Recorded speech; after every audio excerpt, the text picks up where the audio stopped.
We move to India now in this cricket-heavy Tuesday edition of the SportsMax Zone as Windies Women leveled their T20 series against hosts India after winning the second game at the D.Y. Patil Stadium in Mumbai, led by the impressive captain Hayley Matthews. Gerard Morris-Seeley has the recap.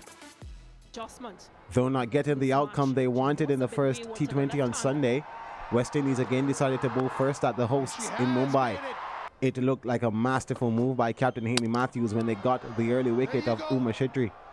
Jamima Rodriguez and Smriti Mandana threatened to produce another sensational partnership to hurt the Windies, but Matthews ensured to break up the party as early as possible. However, like a good captain, Mandana took the innings into her own hands. The left-hander counter-attacked with 10 boundaries, 9 fours and a 6, being the aggressor in a 56-run partnership with Deepti Sharma for the 4th wicket, and having 3 lives dropped by the West Indies. Her half-century came up in the 13th over before she went on to be dismissed for a top score of 62, giving Matthews her 2nd wicket of the match. Risha Ghosh added a quick-fire 32 of 17 with 4 Windies bowlers taking 2 wickets, as India posted 159 for 9 of their 20 overs. Matthews starred in the Windies Women's pursuit of 160, but it was Kiana Joseph who got the ball rolling. Joseph was ruthless in her 22-ball 38, hitting 6 fours and 2 sixes, taking 18 runs off the second over. After being dismissed following her 66-run opening stand with Matthews, the skipper took the reins. Matthews crunched 17 fours in her 47-ball innings. She was ably assisted by Sinead Campbell, ensuring the Windies did not lose another wicket. Matthews' half-century came up in the 11th over. Another boundary. With that, the captain will get to another half-century, the 15th T20 international half-century to go with 2 centuries for Hayley Matthews. The right-handed opener will seal the chase with this boundary to be left unbeaten with 85, earning her player of the match in a 94-run second wicket stand with Campbell, as West Indies ended on 160 for 1 to win by 9 wickets and level the series at 1 apiece.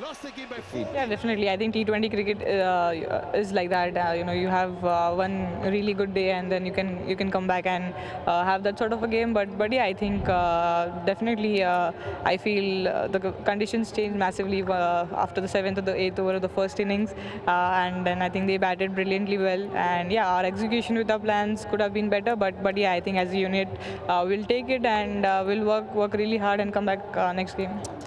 Well, I think we probably knew we didn't do as well as we wanted to last game, and we just went back, reviewed, and wanted to come way better. I think all the girls were really hungry to turn things around, and it showed with the way we were able to start today.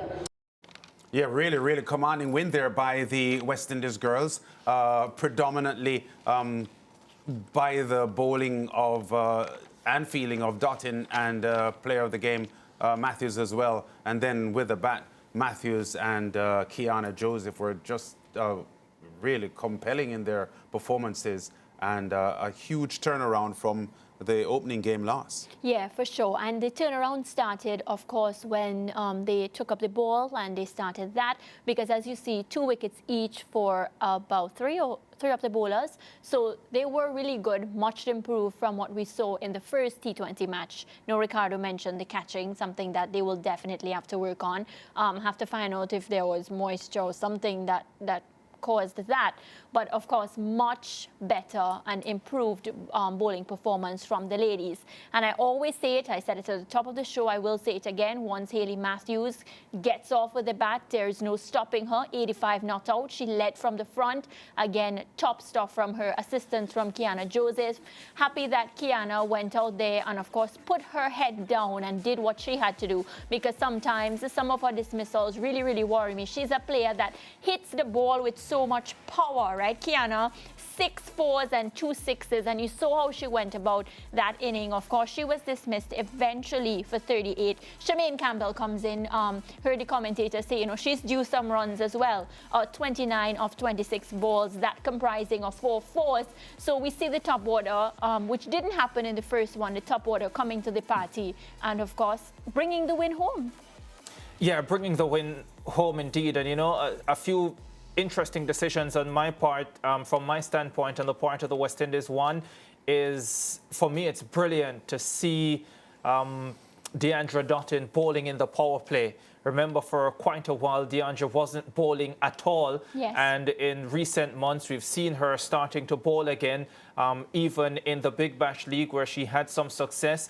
And here she is for the West Indies with a brilliant performance today. Now, I hope that people understand just how much Deandra brings to this West Indies team. She adds significantly in the field, not just her catching, but her ground feeling as well, and generally her presence and how she is able to bring the rest of the team with her. Is almost like the entire team is on a high when Deandra, and she's able to raise that level, I think. So she is significant in that part, but also she is part of the batting setup that I think takes pressure off Hayley Matthews. Yes. Because you know that you have Deandra Dottin coming in at 4 and what she is capable of doing, all the pressure is no longer on Hayley Matthews, where she thinks, well, if I don't perform, that's going to be it.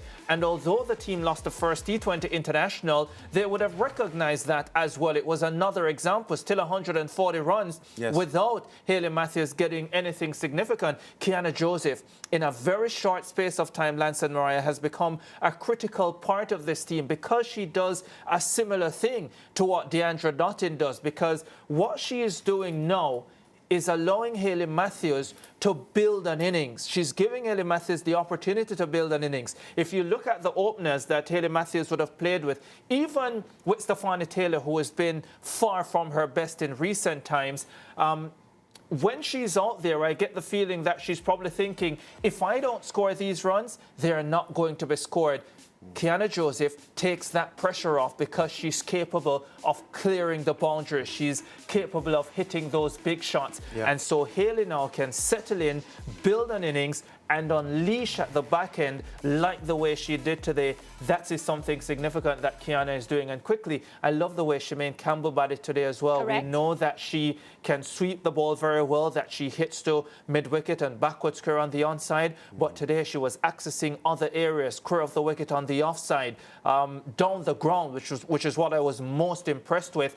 And I hope that that is the result of continuous work on the part of the head coach and the entire coaching staff that is coming to fruition, because that's the only way it's going to be consistent. Yeah, and I just, before we go to the break, want to accentuate the point Ricardo just made about Deandra Dottin in the field, because when the West Indies cricket team's out cricket is at the level it is at the moment, which isn't very good, to be honest, Dottin just electrifies the West Indies performance with her field on field. But That's the word. Said, not just that's with the word. She electrifies. Yes, not just with the catching, but everything. She's so athletic.